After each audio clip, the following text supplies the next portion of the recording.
Aquesta tarda amb la presó de la Trinitat tenim una taula rodona, un col·loqui, tenim després una projecció amb testimonis d'antigues preses de la Trinitat i tenim també després la presentació del llibre que la Trinitat, la presó de dones ignorada, de la Carlota Falgueras i el César Lorenzo, que inclourà també una taula rodona amb antigues preses d'aquest centre penitenciari.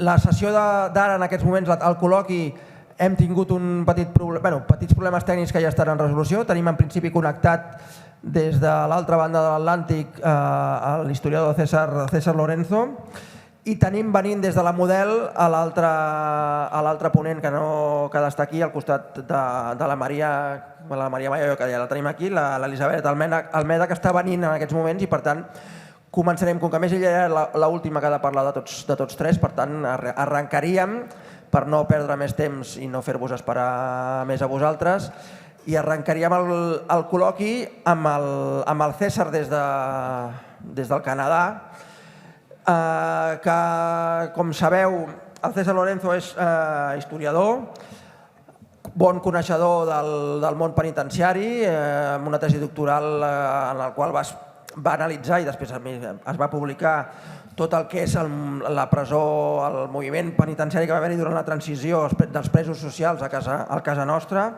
amb un llibre titulat Cárceles en llamas, que ha marcat, jo entenc, un abans i un després amb l'anàlisi d'aquesta realitat i que després, com a la segona part veurem, amb la Carlota ara s'hi ha posat, o ja fa temps que s'hi ha posat també amb l'anàlisi en aquest cas de la presó de dones de la Trinitat. Tenim també la Maria Mayo, que ja aquest matí ja ha intervingut en les mateixes jornades, per tant, per alguns o per molts de vosaltres ja l'haureu escoltat segurament, i a l'Elisabet Almeda, que quan arribi ja la presentarem per no fer-li la presentació sense ella aquí.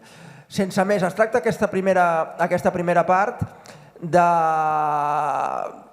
parlar de la Trinitat en la seva penúltima etapa, partint des dels orígens de la presó com a presó de dones i fins a la part, diguéssim, més recent, que serà la que ens abordarà l'Elisabet quan arribi.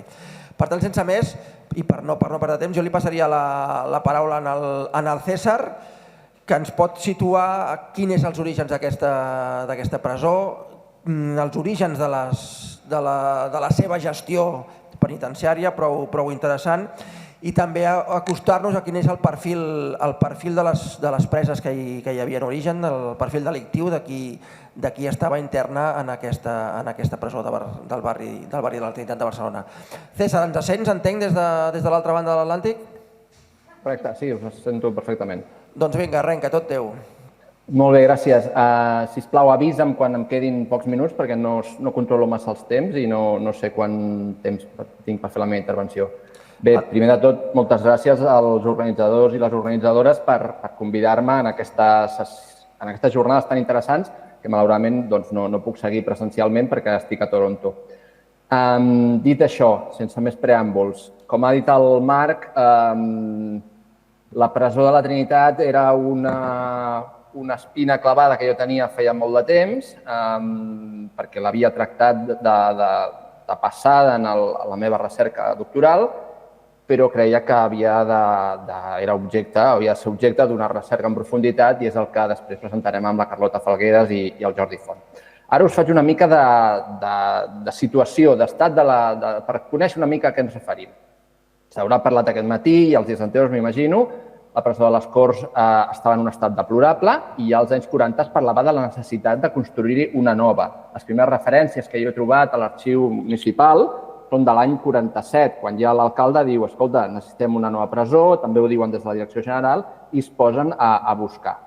Però no s'inaugura fins l'any 63, passen gairebé 16 anys entre el 47 i el 63. Què passa aleshores? Doncs que, per exemple, avanço ja algunes de les conclusions que després refermaré, que estem parlant de la presó de la Trinitat, però podríem parlar de la presó del Vall d'Hebron o podríem haver estat parlant de la presó de la Sagrera, perquè van ser dues ubicacions que es van tenir en compte a l'hora de construir el nou centre penitenciari. Tots dos es van rebutjar per diversos motius, ben curiosos també i ben il·lustratius de la mentalitat i del context sociopolític d'aleshores. El Vall d'Hebron es va rebutjar, tot i que la proposta inicial de l'Ajuntament, perquè per allà hi passaria, molts anys després, el cinturó de Ronda, per tots coneguts, la Ronda de Dalt, i perquè, a més, era un lloc privilegiat de cara a l'expansió de la ciutat i hi ha una nota d'alcaldia dient que això podria repercutir en una merma del preu del sòl de cara a la construcció de pisos. També molt il·lustratiu l'especulació econòmica ja a mitjans de segle. Per què no es va fer, a la segona alternativa? Es va fer un concurs, es van presentar molts candidats, es va fer una tria, tot això està explicat a bastament al llibre, i es va triar la Sagrera com el lloc més indicat. Aquí no va ser l'especulació urbanística ni l'expansió de la ciutat, sinó que va ser el que molts anys després els sociòlegs han anomenat el fenomen NIMBY, que en anglès vol dir Not in my backyard, és a dir, no al meu pati de darrere. Quan es van donar a conèixer les intencions de l'Ajuntament i de la Direcció General de construir-hi la nova presó de dones als terrenys de la Sagrera, els directors de fàbriques, els directors d'escoles, el cap de falange local, totes les, diguem-ne, forces vives de l'entorn de la Sagrera van començar a protestar i a dir que era una jugada molt perillosa perquè això atrauria persones de malviure, provocaria conflictes, hi havia aleshores un hospital o un centre de tractament per prostitutes a la vora de caràcter religiós, per suposat, que també es veuria mal influenciat per aquesta presència i, per tant, aquesta opció va quedar desencallada. I, finalment, ja a finals dels 50, va ser quan es va escollir el terreny que avui dia encara ocupa la presó de la Trinitat. La presó de la Trinitat, que es comença a construir l'any 57, oficialment, i que s'acaba. De fet, estava acabada l'any 62, perquè fins i tot l'any 62 ja es nomena el primer director, però no s'inaugura fins al juliol del 63. Per què aquest decalatge temporal? Doncs no ho sabem. No ho sabem. Tot estava preparat perquè comencés a funcionar. Les preses polítiques i comunes, de fet, ja feien molt de temps que s'havien traslladat a la Model, com deu haver explicat amb tot detall la Carlota Vidal aquests dies, i només faltava l'ordre definitiva per ocupar-la. Això va arribar al juliol del 63, prèvia neteja de l'obra, això també s'ha de dir, perquè la presó, abans de ser inaugurada oficialment, òbviament s'havia de netejar totes les obres i això van fer-ho preses de la Model traslladades ex professo a la presó de la Trinitat. Llavors, sí, va arribar el gran dia, el 9 de juliol, amb totes les autoritats i aquell fragment que segurament molts de vosaltres heu vist i si no ens sembla que després ho veurem, del nodo on es veuen les autoritats civils i militars locals inaugurant la presó. Per tant, és una presó que es representa un trencament amb la dinàmica que veníem observant des del segle XIX. Un trencament perquè és una presó de dones construïda ex novo, ex professo, per les dones, amb un sistema anomenat de pal de telègraf, que és el sistema constructiu que fa servir, bastant modern aleshores, i que té continuïtat o s'insereix en una dinàmica constructiva de la Direcció General de Presons de Madrid, que per aquells mateixos anys 60 també construeix una presó a Líria, construeix la presó de Lleida, construeix una altra sèrie de presons que van progressivament, mica en mica, modernitzant el mapa penitenciari. Si tenim un trencament, per una banda, amb aquesta construcció ex novo, tenim també una continuïtat. La continuïtat es manifesta clarament en les encarregades de la custòdia de la presó. Segurament ho va explicar la Elsa Plaza amb la presó de la presó vella d'Amàlia, el Fernando i d'altres ponents sobre la presó de les Corts i la mateixa Carlota Vidal, com he referit, de la Model. Tots aquests centres, quan han custodiat dones, i homes també, estaven al càrrec de religioses. Les Germanes de la Caritat de Sant Vicent de Paül, en el cas de la presó vella i de les Corts, si no m'equivoco, i la Model estava gestionada, tot i que hi havia funcionaris, òbviament, però la gestió del dia a dia estava a càrrec de l'obra de les mercedàries. A la Trinitat se li encarrega a una institució religiosa, i faig aquesta precisió, és una institució religiosa que aleshores es deia Instituto Secular, es deia i es diu encara ara, perquè encara existeix, és l'Instituto Secular Cruzada Evangélica.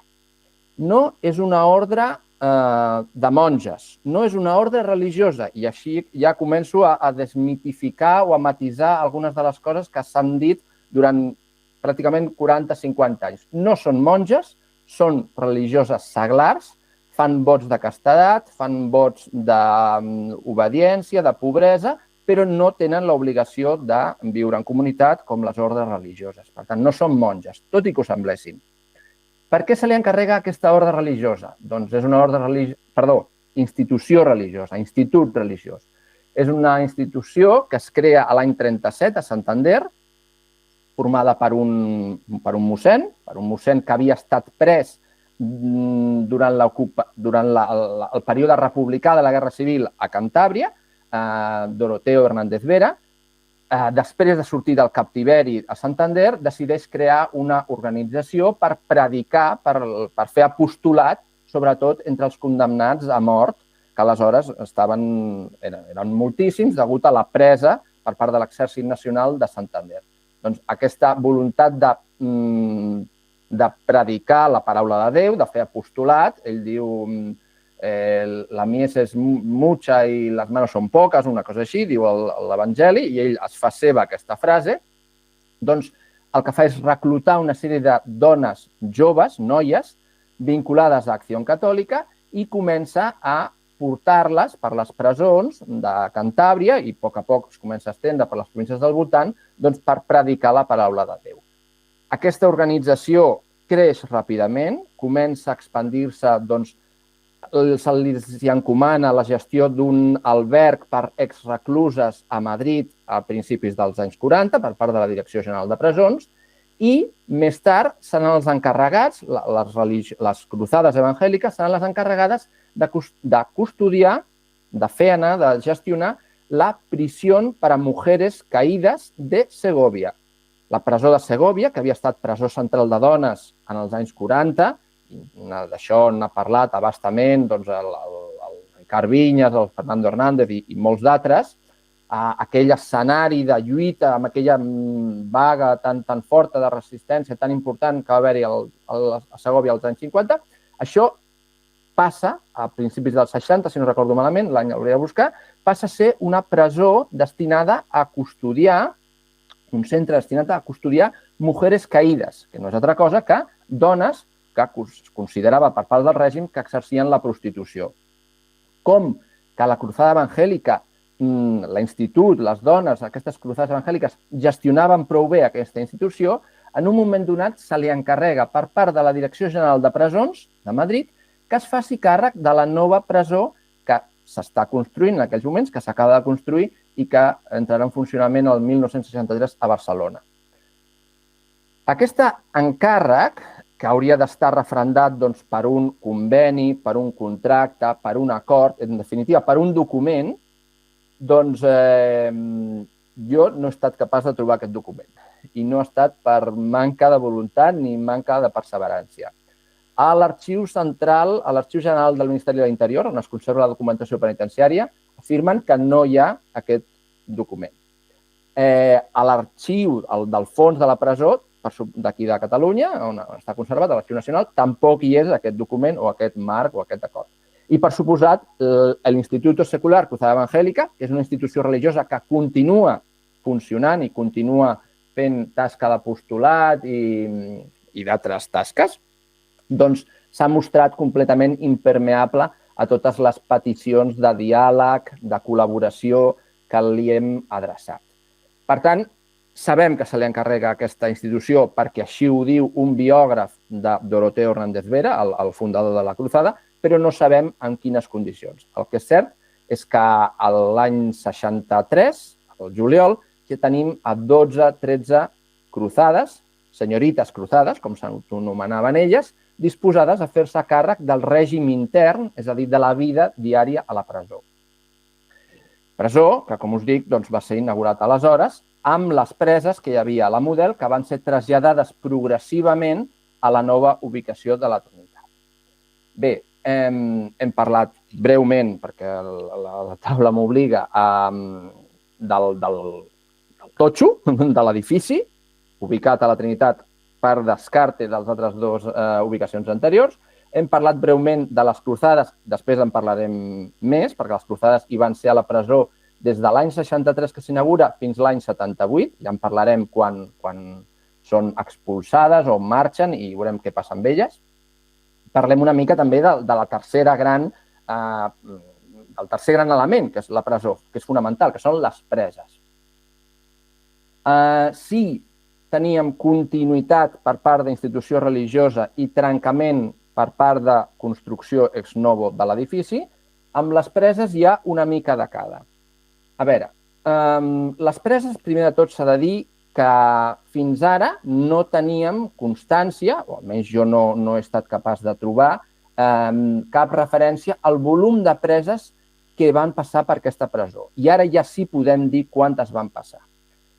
Entre el 1963 i el 1983, els 21 anys, 20 anys i mig que la presó de la Trinitat funciona com a centre de dones, va haver-hi 9.357 entrades. Exactament, ni una més ni una menys. O així, com a mínim, és el que diuen les estadístiques oficials de la Direcció General. 9.300 entrades, però no vol dir 9.300 dones diferents, perquè va haver-hi un percentatge, ja en parlarem a quina xifra, que eren reincidents.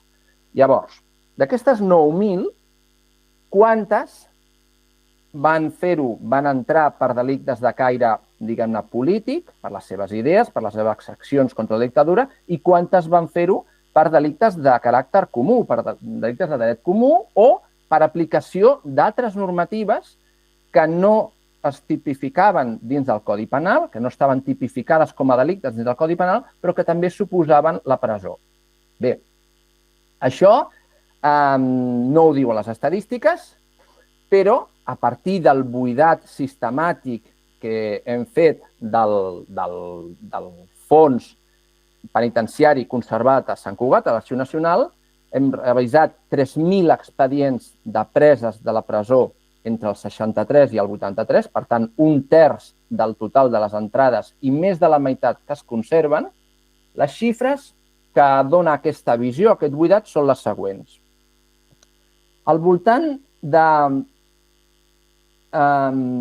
dels quasi el 70% de les dones que van entrar a la presó van entrar a conseqüència de l'aplicació del Codi Penal. El Codi Penal tipificava uns delictes, i aquests delictes podien ser de dret comú o de dret, diguem-ne, polític. Després entraré en més detalls.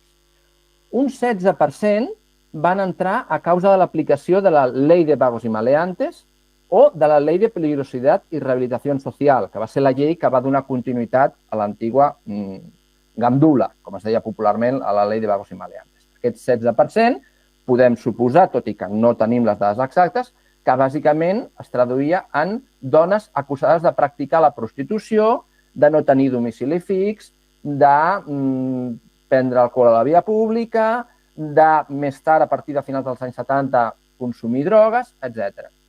I al voltant del 15-16% restant per arribar al 100% dels expedients consultats són dones detingudes de forma governativa, és a dir, que han comès una infracció administrativa. Aquesta radiografia pot ser una mica feixuga d'entendre així de cop i volta, el llibre es detalla amb més cura, però són detencions que podien ser decretades tant per part de la policia amb el beneplàcit del governador civil, o bé per part de tribunals especials, com era el Tribunal Especial de Contrabando, que també podia decretar presó sense que un jutge ho ratifiqués. Bé,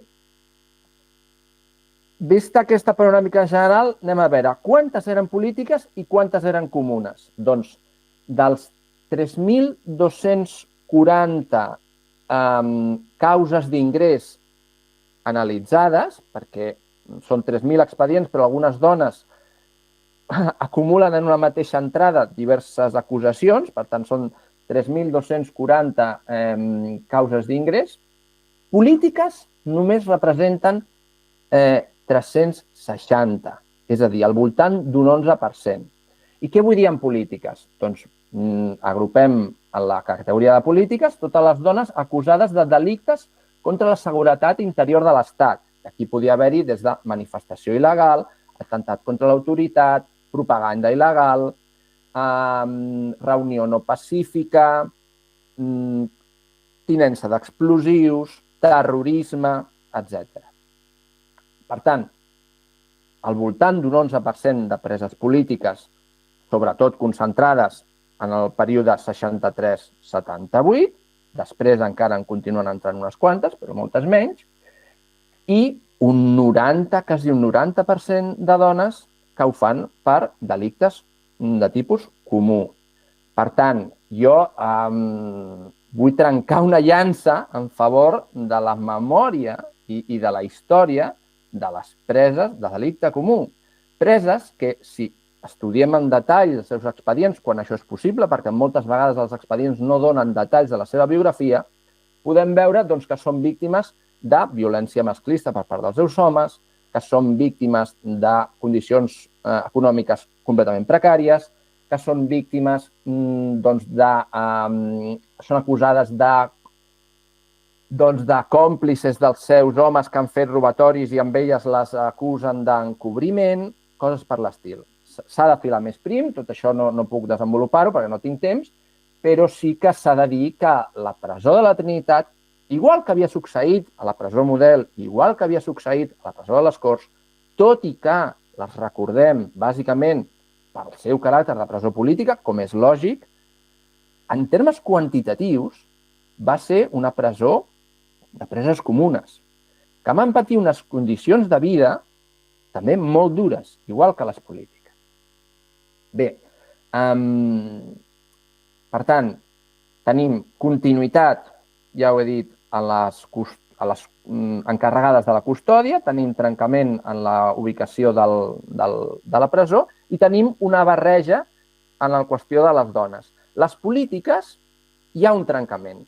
En les polítiques hi ha un trencament. Per què? Doncs perquè si observem el volum d'expedients, de sumaris militars incoats al llarg dels anys 50, veurem que hi ha una clara davallada i que també fins ben entrada la dècada dels 60 el top no agafa velocitat de creuer, podríem dir-ho així, en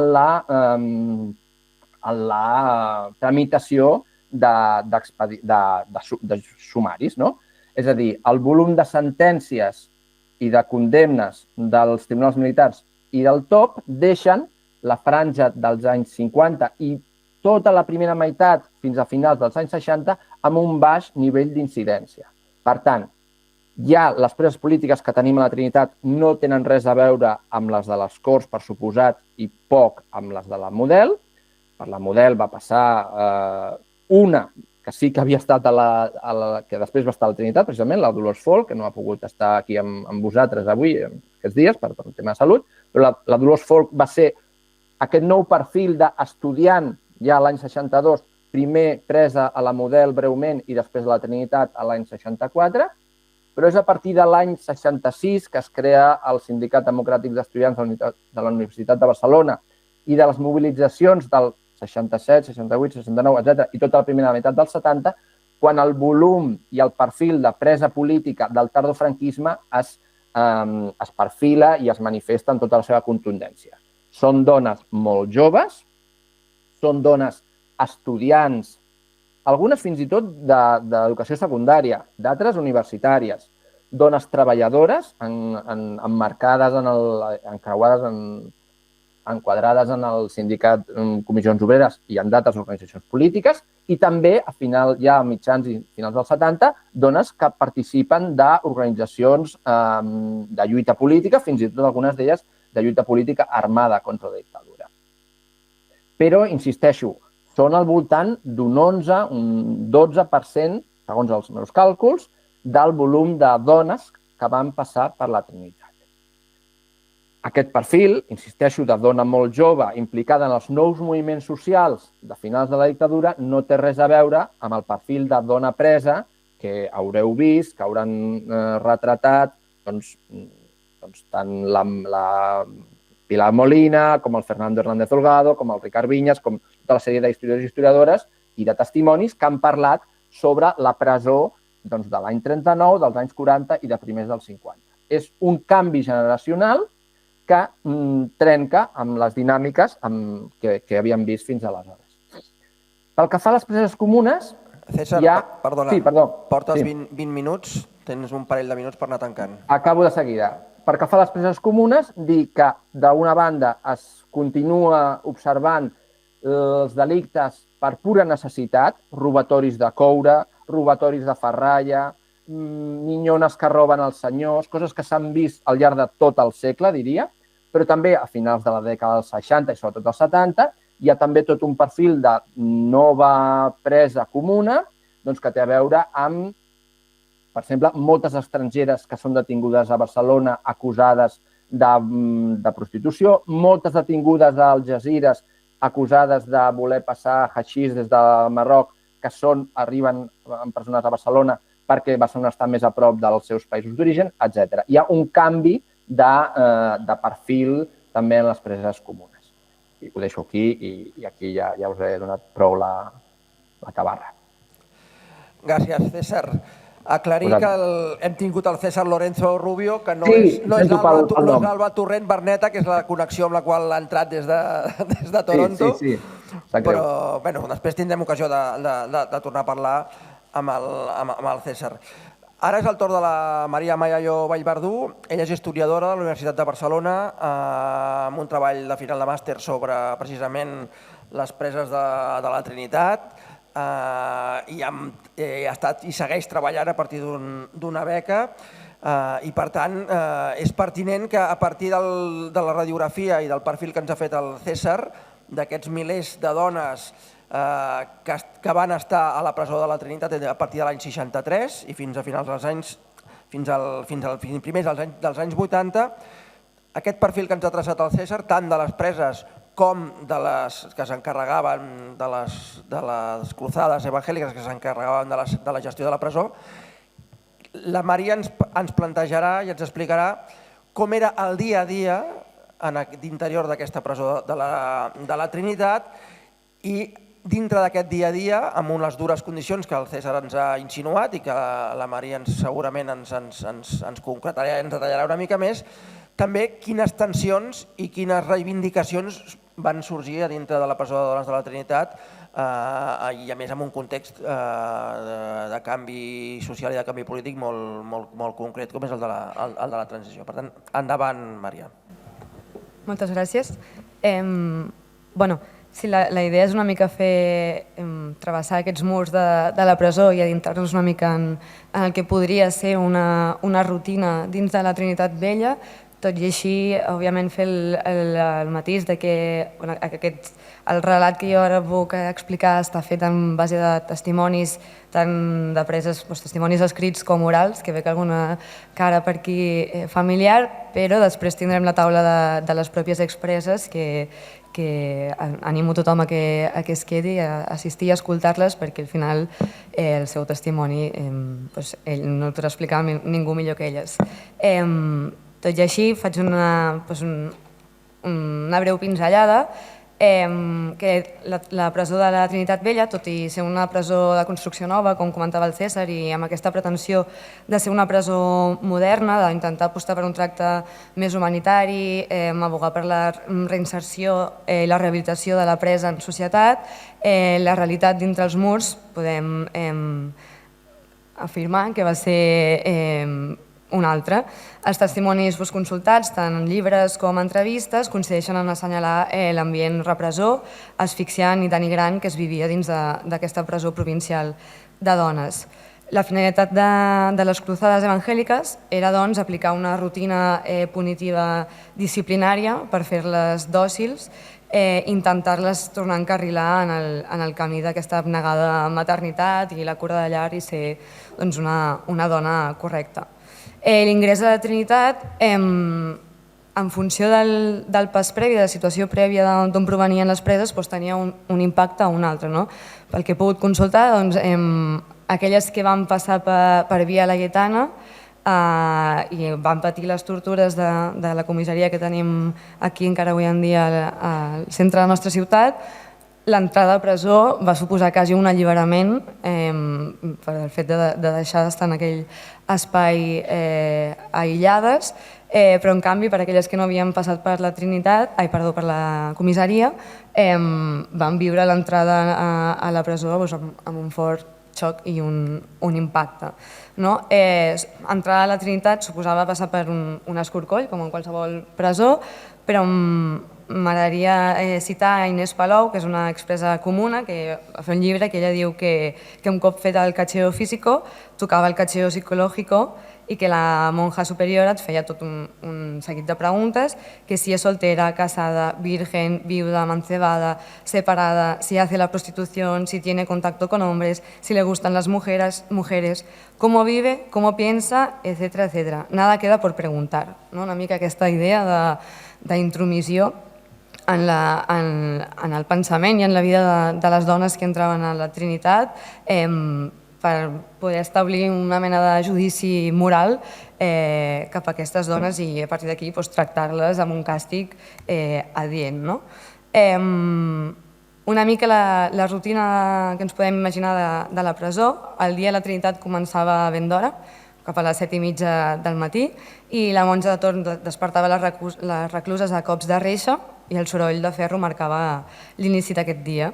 Les que podien i tenien els productes d'higiene netejaven, s'arreglaven, abans es feien el llit i netejaven una mica la cel·la i al cap d'una hora la monja acompanyava d'una presa social, una presa comú, després reanomenades preses socials, els portaven d'esmorzar, que es resumia en un cafè amb llet aigualit i un tros de pa, i en acabar les preses netejaven els estris i formaven en silenci per fer el primer recompte. Durant el matí netejaven el menjador, les sales, els passadissos, el rebedor, les escales, i en acabar les venien a buscar per anar cap al pati.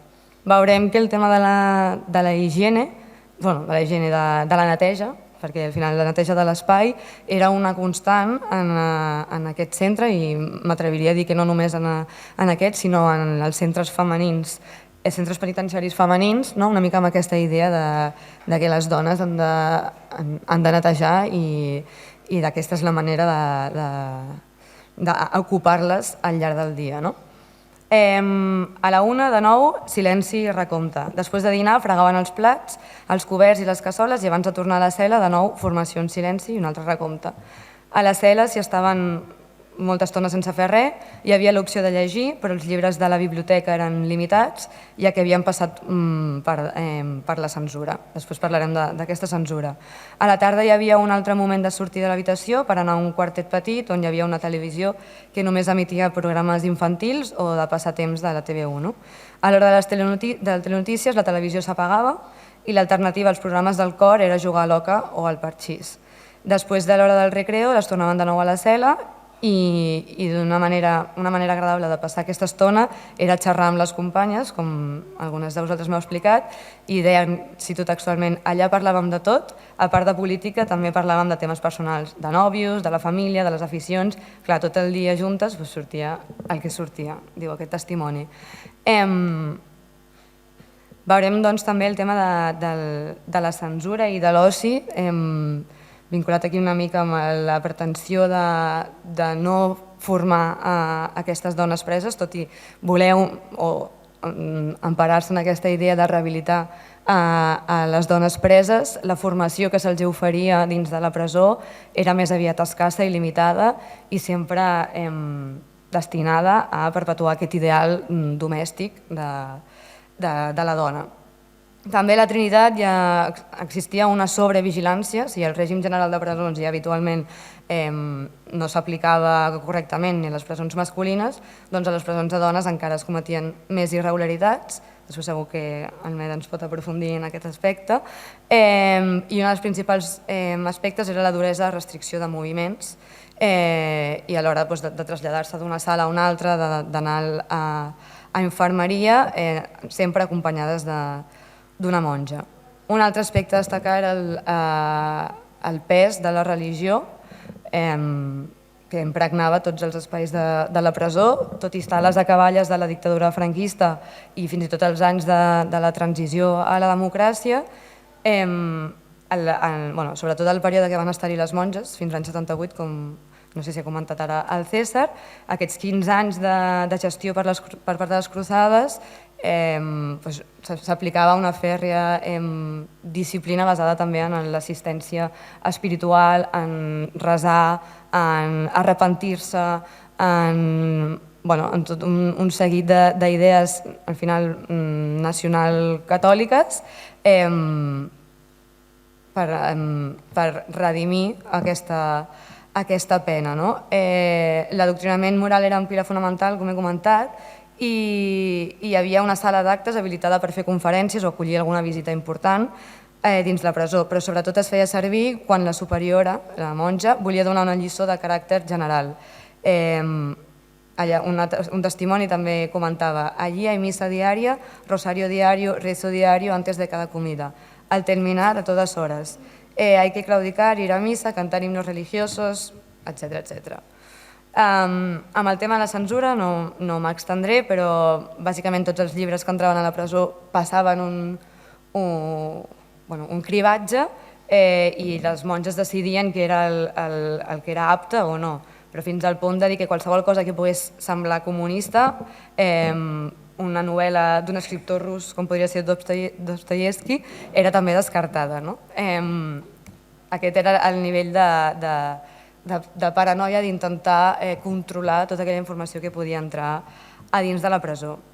Un altre aspecte que recorden en pavor les preses és el menjar, que a diferència de les presons més antigues on el tema del menjar era absolutament nefast, aquí les preses sí que tenien dret a menjar. Això sí, tots els testimonis coincideixen en assenyalar la mala qualitat d'aquestes dietes i sobretot el malestar que els hi provocava els primers dies que ingerien aquest tipus de menjar aigualit, caducat o fins i tot amb coquets. La majoria de vegades era la família qui garantia una dieta saludable de les preses, i això també ho puc lligar molt amb el tema de les xarxes que tenien les dones que estaven a la Trinitat, la xarxa que tenien fora de la presó. Hi havia aquelles que podien gaudir d'una xarxa familiar més o menys fluida, òbviament amb familiars que no entenien la situació o enfadats o rebotats amb el context, però d'altres, sobretot preses comuns, directament aquesta xarxa era inexistent. En la majoria dels casos, quan entraven a presó, el seu entorn es desplomava. Un altre aspecte a destacar és el vestuari. Avui en dia hem vist sèries dels uniformes, com ens pinten a les presons que van uniformades i tal. A la Trinitat no hi havia un uniforme estricte, per dir-ho d'una manera, però sí que hi havia una normativa, que és que bàsicament les preses no podien vestir pantalons, les faldilles havien d'anar per sota dels genolls, i si hi havia una vora cosida que ensenyaves una mica massa, la descosien, i no es podia ensenyar tampoc els ombros ni el pit. Això feia que a l'estiu passessin molta calor i a l'hivern passessin molt fred. El fred és un altre aspecte que moltes d'elles han assenyalat. Vinculat amb el tema del vestuari, la condició femenina, la higiene personal. Així com la higiene de l'espai era indispensable, a la direcció semblava que no li preocupava gaire la higiene personal de les pròpies preses, i aquesta també requeia en elles, a nivell de comprar i adquirir aquests productes. Sense diners no podien tenir ni sabó, ni tovalloles, ni pasta de dents, ni paper de vàter, i en aquesta presó femenina tampoc els facilitaven productes per la menstruació, ni tampons ni compreses. Quan les preses tenien la regla havien de fer servir unes tovalloles que els portaven de casa i rentar-les a cada cicle. També això es vincula amb la poca assistència mèdica o la mala assistència mèdica que es patia en aquest cas a la Trinitat. El reglament ordenava fer una anàlisi de sang a totes les internes al nou ingrés per fer una classificació sanitària, però això succeïa quan l'encarregada se'n recordava, el protocol era pràcticament inexistent i a vegades fins i tot s'arribava a punxar a diferents preses amb la mateixa agulla, receptes intercanviades, tot plegat un desgavell i una negligència mèdica que encara agreujava més la situació d'algunes preses que sí que estaven, que patien alguna infecció en el moment. En més d'una ocasió també el metge repetia que la majoria de malalties a la presó femenina eren d'origen nerviós, provocades per aquesta especial situació de reclusió, i la causa doncs eren neuritis, histeria, hipocondrías que causaban herpes, rojeces, sarpullidos, desmayos, mareos, dolores en todas las partes del cuerpo. Contra tot pronòstic, doncs, la salut de les internes fregava el límit i de les malalties empitjoraven i en els pitjors dels casos es propagaven i es contagiaven a altres mòduls. Per no allargar-me més en aquest aspecte, també l'espera, el contacte amb els advocats, amb la família, la imposició del parlar el castellà i no deixar parlar la seva llengua materna, en aquest cas el català, a moltes preses i les seves famílies, el tema de la maternitat entre reixes, que aquí no aprofundirem perquè seria tota una altra ponència, i la divisió de les pròpies preses en funció del delicte que comentava el César. Intentaven, les cruzades tenien aquesta obsessió de mantenir separades preses polítiques, preses comuns, perquè no intercanviessin idees, de fet perquè les polítiques no contagiessin amb els seus ideals a les preses comuns. Això ho deixo pels testimonis, la taula rodona de després, i passo a comentar com al final d'aquesta etapa de les cruzades, com van haver-hi tota una eclosió d'un despertar feminista. Estem allà a les acaballes de la dictadura, amb el Franco malalt, a punt de morir al llit, i hi ha tot comencen a sortir les primeres denúncies públiques per part dels moviments socials o moviment feminista de l'època, on evidenciaven, on exigien que es formés una comissió de drets humans que pogués accedir a la presó i fer un informe de les condicions que es vivien allà i posar-hi un remei. Aquests anys, sobretot anys 76, 77, 78, ja potser no tant, 76-77, es va desenvolupar tota una campanya, de fet la campanya es titulava Amnistia per la dona, on moltes dones del moviment feminista i d'altres partits polítics sortien constantment al carrer a demanar que s'inclogués los denominados delitos de la mujer dins de la llei d'amnistia general. Estem en aquest context del marc dels debats parlamentaris per a la llei d'amnistia i demanaven que s'inclogués, que s'amnistiés a les dones que estaven preses per adulteri, que només les penalitzava a elles i no als homes, avortament, l'ús d'anticonceptius o per exercir la prostitució, perquè aquí seguim amb aquesta doble moral, que se les castigava a elles per exercir prostitució, però no als homes que consumien aquesta prostitució. Llavors va haver-hi tot un moviment organitzat per demanar l'amnistia de la dona i habitualment, de forma recurrent, els diumenges es convocava una concentració a les 12 del migdia davant de la presó de la Trinitat per fer sentir les seves demandes tant a la premsa, als directors de la presó, com per mostrar també l'escalf de tot aquest moviment feminista a les dones que estaven dins de la presó. Hi ha imatges precioses de l'època, sobretot fotografiades per Pilar Aymerich, una reportera de l'època, i m'agradaria mencionar que aquesta proposta la va dur a terme, la va presentar al Congrés dels Diputats la diputada del PSUC Dolors Calvet el juliol del 77, un projecte llei on intentava incloure aquesta amnistia per los delitos de la mujer, però semblava que no es feia gaire cas, i al desembre d'aquell mateix any 77 es va convocar una gran manifestació amb el lema Per Nadal, totes a casa, i més de 3.000 persones marxaven pels carrers de Barcelona denunciant que no existia una amnistia política general sense incloure l'amnistia per les dones. Poques setmanes després es va votar aquesta proposta al Congreso i no es va aprovar. De fet, de totes les que es van votar aquell dia és la que va obtenir menys vots a favor, per tant va decaure aquesta idea. Com fa constar la diputada Dolors Calvet, diu: esta Cámara parece que se niega a aceptar que la democracia significa igualdad entre derechos entre hombres y mujeres. Malgrat mai es va aconseguir una amnistia per les dones com a tal, a poc, gràcies a la lluita feminista, antifranquista i de molts moviments socials, els delictes de la mujer van anar deixant de ser delicte. No sé com vaig de temps, potser li passo el torn a Elisabet i després fem una mica de col·loqui. Gràcies, Maria. Doncs veig que m'ho esteu posant fàcil, tant el César com de moment la Maria, i també jo penso que també ho poseu fàcil perquè pugui haver-hi algú de col·loqui i perquè el desenvolupament de la sessió d'aquesta tarda sigui prou àgil.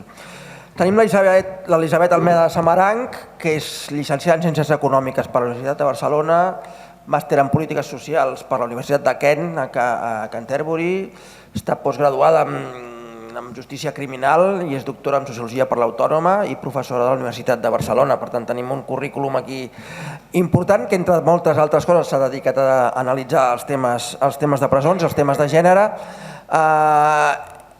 Ens han explicat la presó de la Trinitat, la trajectòria, què passava dintre la presó de la Trinitat, però les presons de dones no s'acaben amb la Trinitat,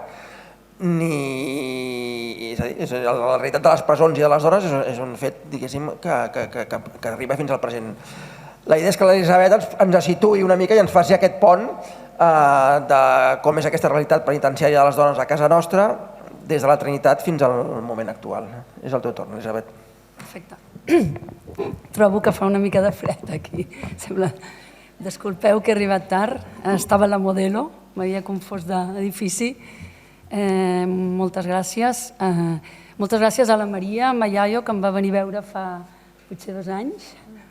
I ella ha estat la que m'ha convidat aquí en aquestes fantàstiques jornades. Jo vaig venir el primer dia amb les meves alumnes del màster de gènere, quasi 35 alumnes van venir el primer dia. Moltes gràcies també al moderador per presentar-me. Penso que són unes jornades molt interessants, molt diverses. Ojalà les presons actuals, les d'ara, que jo parlaré de les presons d'ara, poguéssim tenir l'altaveu que tenen les presons històriques, si em permeten. Aleshores, jo no soc historiadora, soc de formació economista, però soc professora de Sociologia i el meu abordatge a les presons de dones és sempre des d'una perspectiva crítica, feminista i que té elements diversos, perquè té elements una mica econòmics, les presons i la privació de llibertat és molt cara empresonar les persones, quasi 2.500 euros al mes ens costa a les presons que hi hagi una persona a la presó, a l'erari públic, és a dir, a tots nosaltres ens costa quasi 2.500 euros al mes a la Generalitat de Catalunya. Dic, no soc historiadora, però jo intento fer un abordatge que mescli elements històrics, polítics, econòmics i d'organització institucional de la presó. Vaig començar a estudiar les presons fa, uns 25 anys, als anys 90, quan la Generalitat de Catalunya volia fer la Modelo i va fer Brianzú. I a Brianzú hi va col·locar un mòdul de dones i jo, mitjans dels anys 90, volia fer la meva tesi sobre les presons de dones i vaig decidir entrar en aquesta presó model de la Generalitat de Catalunya. Jo en aquell moment estava a la Pompeu Fabra, que teòricament també era la universitat model de la Generalitat de Catalunya, i jo vaig intentar i vaig demostrar al llarg dels anys, i després he entrat a moltes presons, m'he dedicat a això, he entrat a quasi totes les presons de dones de l'estat espanyol i també d'Amèrica Llatina, a moltes presons, i jo vaig intentar demostrar que Brianzú de dones, la de dones, de model no en tenia res.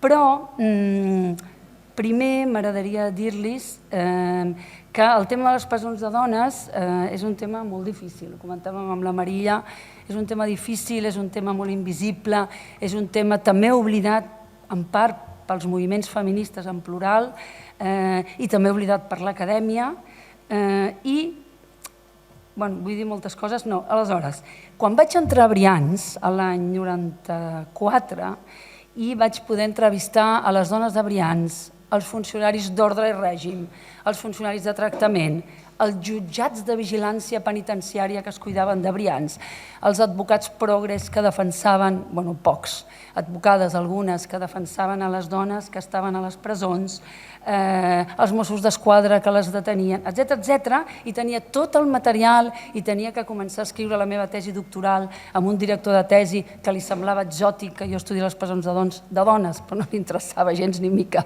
aquest tema i em deia, bueno, acaba la tesi i anem a fer temes serios, deixa't això de les presons de dones que no interessa la sociologia, no trobaràs subvencions, no et donaran diners per estudiar-ho, però bueno, dec ser una mica cabuda i vaig seguir estudiant el tema. No en tenia res. Quan tenia tot el material, totes les entrevistes transcrites, quan vaig fer un màster de criminologia, perquè jo soc economista, venia d'Anglaterra a estudiar polítiques, vaig estudiar coses de dret penitenciari, tampoc en tenia res. Fins que una amiga meva em va dir, vés a la història. I aleshores, per això, m'agrada estar rodejada avui en aquestes jornades d'historiadors, perquè la història em va donar la clau per entendre les presons de dones del present. I me'n vaig anar a la història, m'anava anant enrere, la Trinitat, les Corts, la Model, la Maia, enrere, segle XIX, segle XVIII, i el meu director de tesi s'estava impacientant, però jo vaig arribar al segle XVII, perquè hi havia una monja de Valladolid que es deia Sor Genoveva de San Jerónimo, que això els historiadors després ja ho han estudiat més que jo, ja dic jo era una tesi sociològica però que em vaig servir de la història per entendre Briançó. Per entendre la Model també has d'anar abans, la Model, que era el panòptico, per què panòptico, per què abans no eren panòptic? Per tant, la història ens serveix per estudiar el present. I me'n vaig anar a la Sor Genoveva, que el 1608, i amb el favor del rei del moment, que era Felipe III, va escriure un reglament que es deia, i que ho diu tot el reglament, no hauré de parlar molt d'això perquè ja ho diu tot, diu «Razón y forma de las galeras y casa real que el rey, nuestro señor, manda hacer en estos reinos para castigo de las mujeres vagantes y ladronas, alcahuetas, hechiceras y otras semejantes». Aleshores, Sor Genoveva, que era una monja que tenia bastanta personalitat, va crear un propi sistema penitenciari en el sentit que entenem avui la presó. Avui la presó l'entenem en el sentit que es priva de la llibertat, es priva del temps a una persona un determinat temps, per haver comès un determinat delicte. Aquesta idea moderna ja la tenia Sor Genoveva i jo mantinc que aquesta idea és l'inici de les presons. Per tant, les primeres presons, això segurament els historiadors potser ho han estudiat més, però des del meu punt de vista, les primeres presons en aquest sentit modern de que se't priva del teu temps, de la llibertat de disposar el teu temps, un determinat temps per haver comès un delicte, les primeres presons són les presons de dones. Per tant, el primer càstig de tancar algú en una institució total no és casualitat, i des del feminisme, des d'una perspectiva crítica i feminista, us explicaré per què.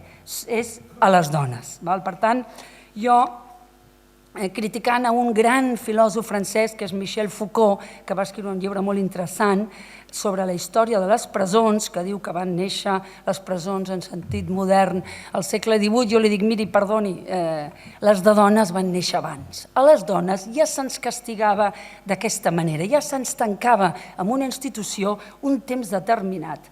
I per què és això? Aleshores, jo, anar seguint el fil de la història, el que he anat veient és que, encara que les societats han canviat molt, les estratègies de repressió punitiva institucionalitzada, i m'he apuntat aquesta frase per dir-la així, les estratègies de repressió punitiva institucionalitzada són molt estables. al llarg de la història són molt estables. Han canviat potser els discursos, han canviat i fins i tot els delictes pels quals les dones i els homes també estan a les presons. Però el dispositiu institucional i els objectius predominants de l'estratègia d'intervenció sobre les persones preses no ha canviat. I en el cas de les dones es manté i, a més, es diferencia dels homes. A les Corts, a la Trinitat, a les galeres de Sor Genoveva i a les presons d'avui, a Catalunya, a Equador, a Quito, a Santa Marta a Mèxic, a Soto del Real a Madrid, a Topes a Salamanca, a Alcalá de Guadaira, a totes les presons de dones del nostre país, es manté.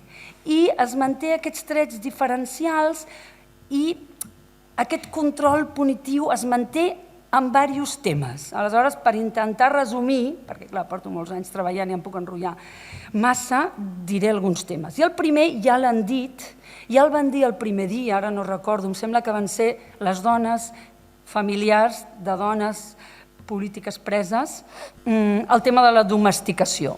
A les dones se'ns vol domesticar, se'ns tanca a la presó per domesticar-nos. Ja ho deia Sor Genoveva. Ens han de domesticar, tornar al nostre rol domèstic, tornar al nostre rol de la nostra condició femenina. Però això és del segle XVII i arriba ara, arriba a Briançó, arriba a Badràs, activitats, tallers, programes com Ser Buena Madre. Aquest és el programa central a la presó de Soto del Real, en el departament maternal. Com Ser Buena Madre, no? Qui diu que és Ser Buena Madre? Per què els hem d'ensenyar a ser buena madre? En quin model es basa? Les activitats de les nostres presons són costura, perruqueria, estètica, geriatria, tasques de neteja de la presó. I com diu l'Àngela Davis, la història de les presons de dones és la història del treball domèstic, perquè a les dones se'ns vol corregir. Se'ns volia corregir, com ha explicat molt bé la Maria i el César i totes les persones que esteu en aquestes jornades, perquè consideren que hem de recuperar una domesticitat perduda. O sigui, la política penitenciària considera que hem perdut la nostra feminitat i, per tant, se'ns empresona per tornar-nos a aquesta feminitat. Un segon element que també n'ha parlat la Maria i s'ha parlat al llarg d'aquestes jornades és el disciplinament. A les dones se'ns vol disciplinar en la quotidianitat, perquè la quotidianitat és una cosa femenina i se'ns vol disciplinar i vigilar cada dia a dins de les presons en aquesta quotidianitat. No dic que els homes no, però les dones més. Que s'entengui, perquè algunes vegades faig algunes xerrades i em diuen els homes també passa, sí, però les dones més. Aleshores, a les dones se'ns posa més disciplina i quan ens resistim a l'autoritat, quan ens resistim a l'obediència, se'ns castiga més. I jo ho he demostrat estadísticament. Més sancions, proporcionalment, perquè tenim menys dones a les presons, més sancions, més expedients, més partes, més aïllament, més primer grau. Aquí i avui, a Badràs, a Briançó, a Soto del Real. Es considera que la dona és més conflictiva. És que són muy conflictives les mujeres. És que són muy conflictives. Jo prefiero ir a una cárcel de hombres. Són més tranquils. Els dius, prou, el talego, el xabolo. I van. En canvi, les dones estan allà insistint, quiero ver al psicòleg, mis hijos. Vostè no creu que és que les dones tenen unes altres problemàtiques i que les presons no les tenen en compte? Ai, potser sí, no? Aleshores, es considera que la dona és més conflictiva i exigeix major disciplina. I això passa a totes les presons. I després, el tercer tema, que també se n'ha parlat, és a dir, que anem repetint els temes, els historiadors i les sociòlogues, és el tema de, jo n'anomeno maternalisme. Les dones son malas madres. Está en la cárcel, seguro que és mala madre, perquè si no, perquè està a la presó. El sentiment aquest de culpabilitat, de la responsabilitat dels teus fills i filles que no pots tenir amb tu, que estan a fora, qui els cuidarà, com els cuidarà. Però, clar, per altra banda, la presó té aquesta paradoxa. Enalteix la maternitat, s'han de fer cursos per ser bona mare, s'ha de reforçar el rol matern, però, per altra banda, es dificulten les visites, no hi ha autocars per arribar a les presons, el vis-a-vis no el tindràs si no et portes bé, no es facilita el vincle. Per tant, s'enalteix la maternitat, i la Sor Genoveva també ho feia a les cases Galera, però en canvi no es facilita el vincle de les dones amb els seus fills. No hi ha prou treballadors socials a les nostres presons que facin el vincle amb la societat. Per tant, és aquesta cosa de sí, molt bona mare, però a la presó no ho seràs de bona mare, inclús al revés. Et dificultarem aquest tema.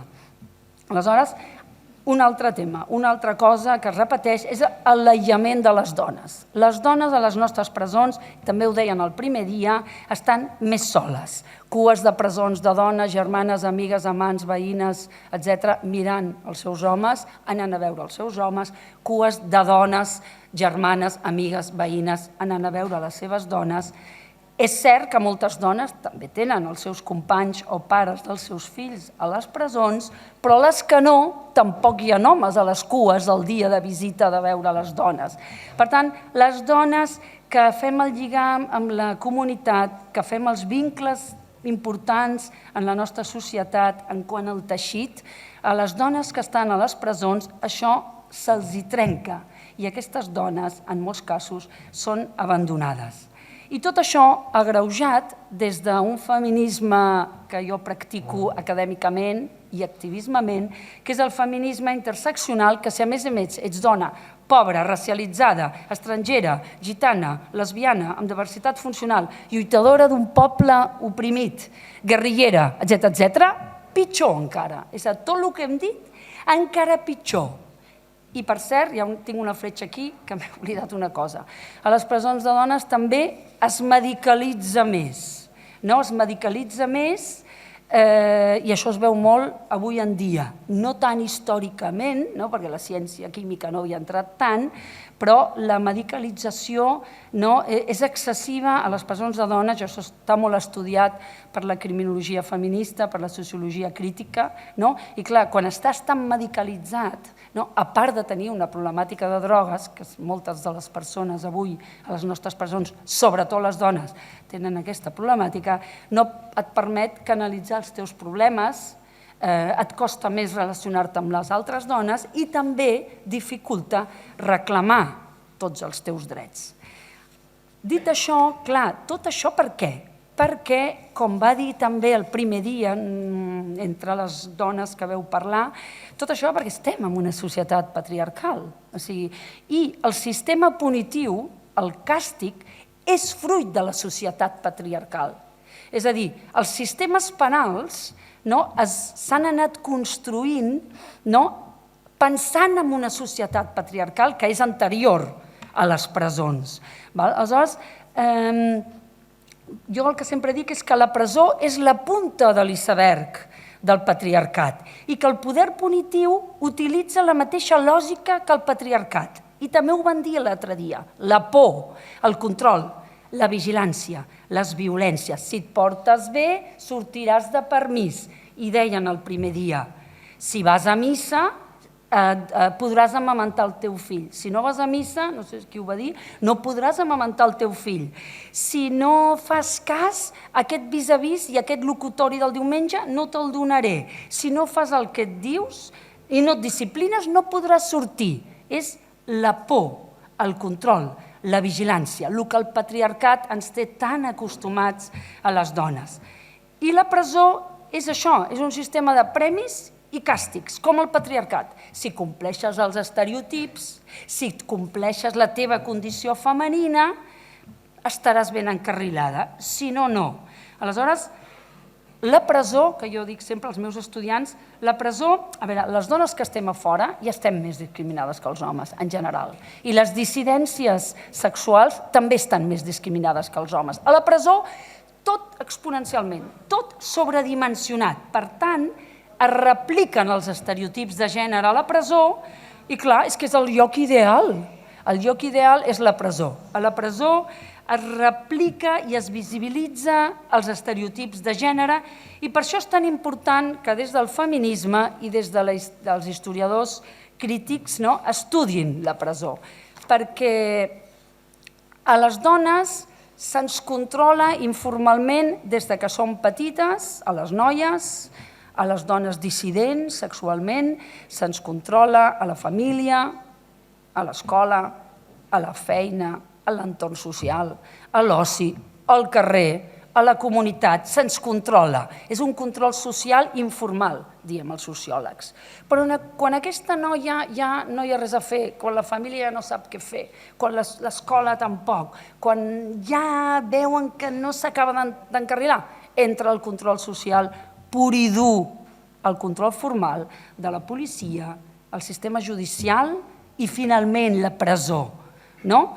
Però per això hi ha poquetes dones a la presó, perquè el control social informal és tan fort per encarrilar-nos, que algunes poques arriben a la presó. I les poques que arriben deuen ser molt dolentes, per tant se les ha de castigar més. Per tant, a les nostres presons, i això jo ho he escrit i tal, i no jo, sinó moltes criminòlogues i sociòlogues feministes, són sempre més dures per les dones. A les presons se'ns castiga molt més a les dones per aquestes raons que estic dient i que ja el senyor Lombroso i Ferrero, ja en el segle XIX, i això també va sortir la primera xerrada, ja ho deia, és que les mujeres preses són un monstre, és una combinació antinatural dels dos sexes. Té les qualitats de la criminalitat masculina i les pitjors característiques de les dones. I per tant, la presó el que ha de fer és una política de càstig, de correcció i de disciplina. Òbviament, amb una dictadura franquista, una dictadura corrupta, una dictadura delictiva de pàtria, Dios i família, tot això exponencialment, però és que amb democràcia també. I com que ara jo parlo de les presons del present, amb democràcia això també passa. Amb dictadura, òbviament, tot això amb les cruzades evangèliques, amb la religió, però també actualment amb la nostra democràcia.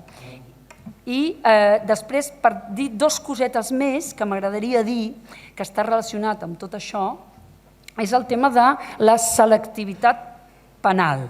La selectivitat penal és la idea de que les persones no estan a la presó per les coses que han fet, o diuen que han fet. No només estan a la presó per això, perquè hi ha moltes persones que també han fet aquestes coses i no estan a la presó. Per tant, hi ha una selecció de qui acaba a la presó. De 100 delictes, només 30 acaben a la presó. Ai, quina casualitat! Doncs els que acaben a la presó, en el cas de les dones, és l'exclusió de l'exclusió. Ja estaven excloses abans, la presó les torna a excloure. Qui està a les presons de dones?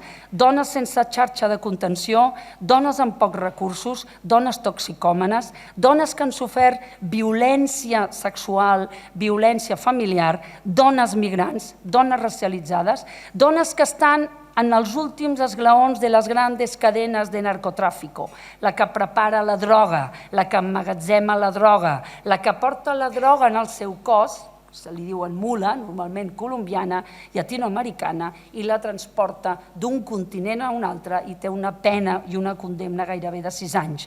Per tant, són elements estructurals que expliquen que una dona acabi a la presó. Són actes polítics i, per tant, no despolititzem presos comuns, presos polítics. Todo presos políticos y las cárceles siguen así, deien un grup de rock argentí que es diuen Los Redonditos de Ricota. Per tant, d'acord que hi ha preses que estan per raons polítiques, però també les nostres preses socials i les nostres preses comunes són preses polítiques. Encara que no hi hagi un discurs darrere, no vol dir que no qüestionin el sistema capitalista, el sistema desafiador que les aboca a la pobresa. Per tant, la diferència, i vaig acabant, entre presa política i presa social, jo entenc que potser s'ha de fer, però és que les preses socials i comunes de la dictadura estaven fetes per lleis de la dictadura. Per tant, també són preses polítiques. Totes les preses, en aquest sentit, per no despolititzar la presó, que és un tema polític, a part d'un tema cultural, de la cultura del càstig i de com castiguem a la gent més vulnerable, i per acabar, que em sembla que ja he d'acabar, perquè, clar, la presó reflecteix la nostra societat i com castiguem a la gent més vulnerable diu molt de nosaltres. I Catalunya tenim competència absoluta des de l'any 1980 4. I si em pregunten si hem fet algunes coses diferents, sempre hi tinc algun funcionari de presons que em ve a escoltar, li diré que no suficient. Portem 40 anys amb competència en temes de presons al País Basc des del 2021 i Catalunya no hem fet la feina. Les presons nostres segueixen discriminant a les dones i només en tenim 430, tenim poques dones, es podria haver fet una altra cosa i l'alçada ètica de la societat es nota amb com tractem els nostres grups vulnerables. I les persones que estan a la presó són grups vulnerables i en el cas de les dones molt més. Per tant, penso que és molt important que investigadores joves com la Maria i altres investiguin aquest tema de les presons, perquè estudiant les presons podem entendre com es discriminen a les dones exponencialment, a fora. D'una manera, si mires les presons, els dic a les meves estudiants, és com una talaia. Veus molt més bé les discriminacions a les dones, als nostres cossos, a les nostres maneres de ser, a les nostres maneres de ser mares, a les nostres maneres d'entendre el treball, etc. Per tant, molt contenta d'estar en una jornada sobre presons de dones, encara que sigui de la història, perquè en el present i en el nostre present aquí a Catalunya, moltes de les coses que s'han dit al llarg d'aquestes jornades se segueixen repetint i estaria bé també que els sociòlegs, si n'hi ha algun aquí, em sentissin i veiessin que també s'han d'estudiar les presons d'ara, que les presons d'ara, al fons, les d'avui, potser ja seran les d'ahir, també els historiadors també podeu apropar-vos més en el present. Moltes gràcies.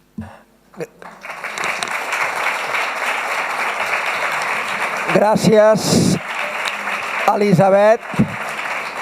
Em penso que ha estat un luxe l'Elisabet, la Maria, el César, amb unes jornades d'història sobre presons, que una sociòloga de formació originària economista reivindiqui el paper de la història com a coneixement, que al final tots són de les ciències socials, em sembla un bon colofó al final d'aquesta taula rodona. Anem molt apretats de temps, no tenim temps de fer col·loqui.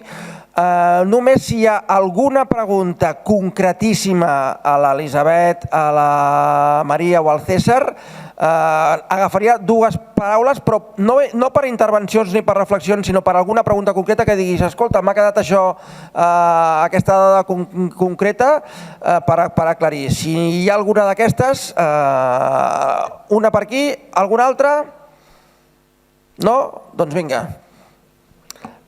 Tens aquí el micrófono. Gracias. Bueno, una pregunta concreta que yo creo que es un episodio muy interesante, insólito absolutamente en la historia de las cárceles y también de las cárceles de mujeres, que es... Fernando, presenteu-vos per davant de tot. Fernando Hernández, historiador.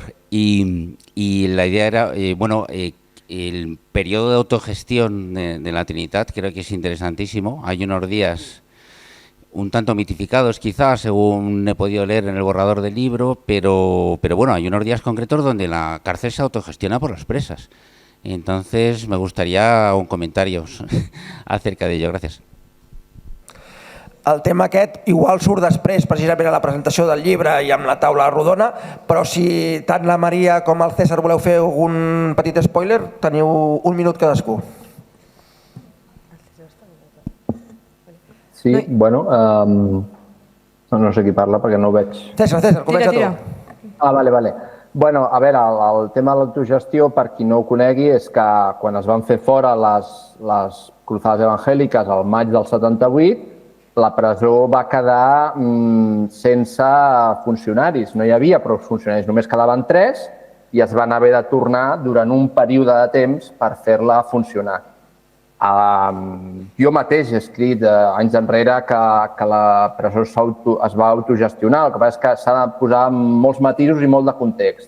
Hi havia només 17 preses, era una presó, per tant, molt petita o molt poc poblada i quasi podríem parlar d'una casa de colònies, però sí, durant un període breu de temps, s'ha de dir molt breu, les preses van autogestionar-se en el que és el dia a dia. Doncs escollir on dormien, què dinaven, què feien, i això va durar unes poques setmanes. Deixeu aquí, César, que així serveix d'espoiler i després el podeu aprofundir més. L'altre minut, Maria. No, només era per fer un matís que en l'article de Revista Vindicació Feminista, que és una revista feminista de l'època, van poder entrar Pilar Imeric i Maite Goicoechea, si no m'equivoco, dins de la presó i van fer un reportatge d'aquest període d'autogestió i recordo una cita que em va fer gràcia, que era d'una presa, que deia «Es que ahora se está hablando de periodo de autogestión, para mí autogestión es tirar los muros de la cárcel abajo i salir». Que estem aquí autorregulant-nos a nosaltres mateixes quan en veritat el que volem és sortir de la presó, no? Llavors, com que sí que crec que hi ha un punt de mitificació d'aquests dies, però en tot cas els testimonis ens explicaran més coses. Gràcies, Maria, gràcies, César, gràcies, Elisabet. Tenim en aquests moments, ara hem acabat puntualíssims a aquesta primera taula rodona, ara passarem un vídeo, ara passarem un... Passem el vídeo que serveix de pròleg d'alguna manera a la presentació després del llibre del César i de la Carlota, on apareixen alguns testimonis de presoneres, d'internes de la presó de la Trinitat, i just quan acabem el vídeo farem una petita pausa i arrencarem amb la presentació del llibre. Entrem en el vídeo, sisplau.